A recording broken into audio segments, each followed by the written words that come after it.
Alright, mega love shoutout, Mopsat. Nandito tayo kay Attorney Enzo Recto naman yun, Mopsat. Naku po, ito na sabi ko. Oh, may bagong upload si Attorney for 37 minutes ago, may 4 hours ago. Naku po. Pero maganda to, dalawang topic tayo kay Attorney Enzo. Oh, Trillanes. Durog si Kaufman sa kantsaw ni Trillanes sa mga talo nito ng kaso ni Digong. Bakit naman gano'n naman? Grabe naman si Trillanes. Sige nga, pakinggan natin. Fiesta na! May okasyon man o wala, Manginasal Family Fiesta! Alright, mga bagong pasok, again, huwag kalimutan mag-like and subscribe. Alright. Thank you very much, Mamsat. Like and subscribe po tayo. Pasok!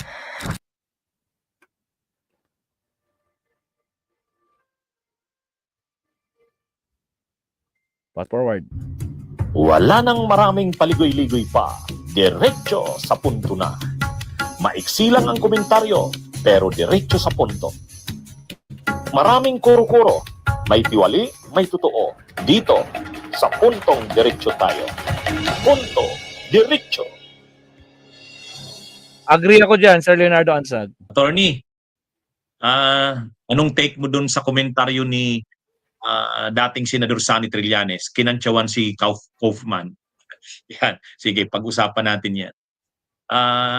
Yung pinost ni dating Senador Sonny Trillanes na picture, yung picture niya, kasama niya yung may dalawang ICC officials ng ICC. Okay. O ano ba yun? Personnel? Hindi natin alam. Pinost yun ni dating Senador Sonny Trillanes. Sa mismong ICC, may picture siya doon.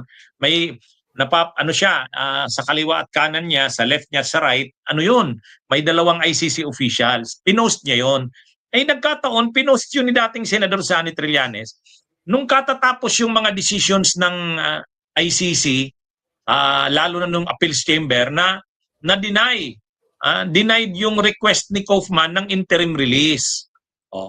Di syempre, ang dating nun, parang pinapakita ni Trillanes na siya.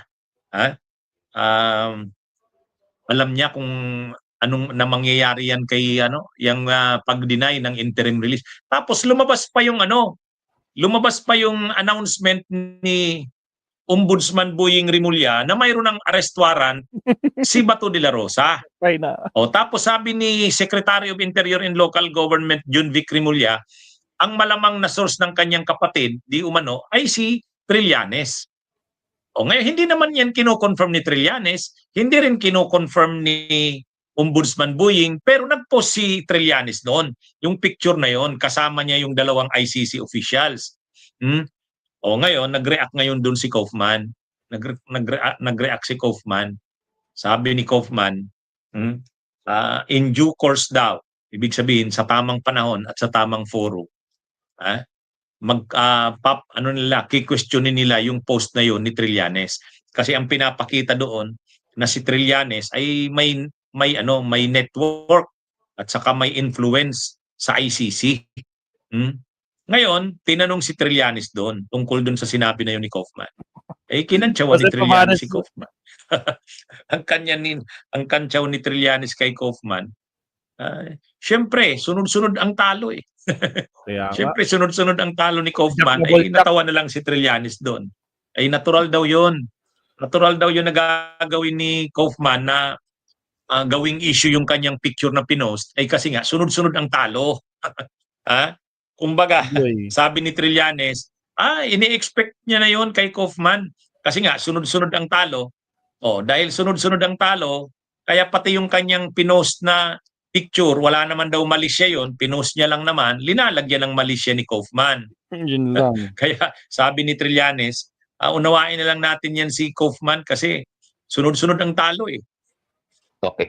Senator, balik ko sa atin. Mga ilang araw ho nakakalipas, may post ho kayo na isang picture kasama ang ilang mga opisyal ng International Criminal Court. And then nakuhanan po ng reaction si Attorney Kaufman, ang lead counsel ni dating Pangulong Duterte. Sabi ho niya, ito isang malinaw na sinyalas ng political maneuvering at parang dinadamay daw po ninyo na itong mga opisyal ng International Criminal Court na wala pong kamalay-malay.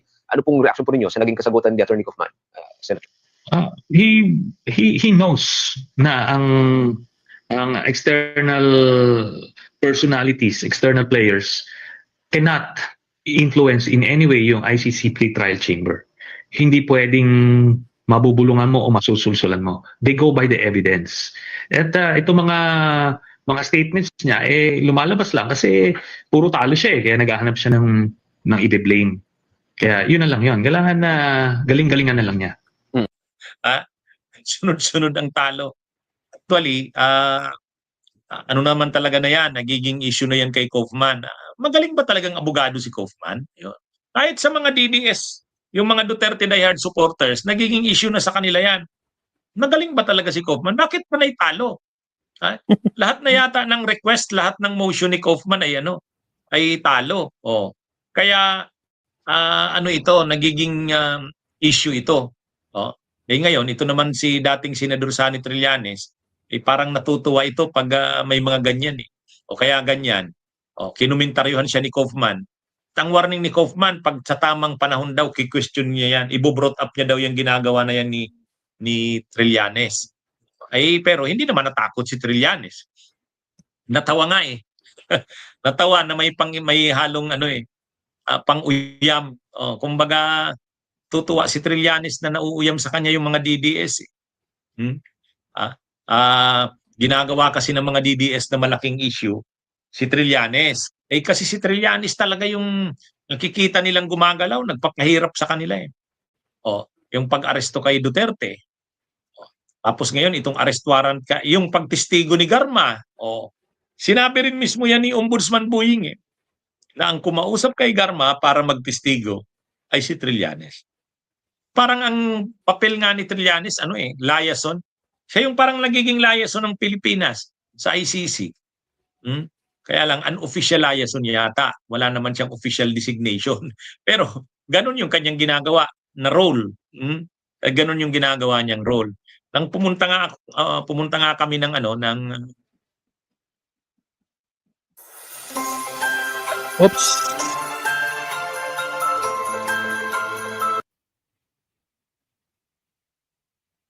Dahig, di ba, nung September para sana sa confirmation of charges hearing. Pagkaalis namin ng Dahig, umalis kami ng Dahig sa ICC mga September 24. Pagkaalis namin, dumating din si Trillanes. Sayang, hindi kami nagkita doon. Kausap sana kami. Pero, yun na nga, pagbisita niya doon, marami siyang kinausap. Pinost niya naman, pumunta rin siya doon sa kulungan ni Duterte. Pumunta rin ako doon, di ba? Nagpa-picture ako doon sa detention facility. Sa labas lang, bawal naman pumasok doon Ang nakakapasok lang doon yung abogado ni Duterte at saka yung pamilya niya. Si Trillanes hindi rin nakapasok. Ginawa pang issue yun kay Trillanes na si Trillanes daw ay pumasok doon nang hindi nagpaalam sa pamilya. Hindi naman pumasok si Trillanes doon sa loob ng kulungan ni Duterte.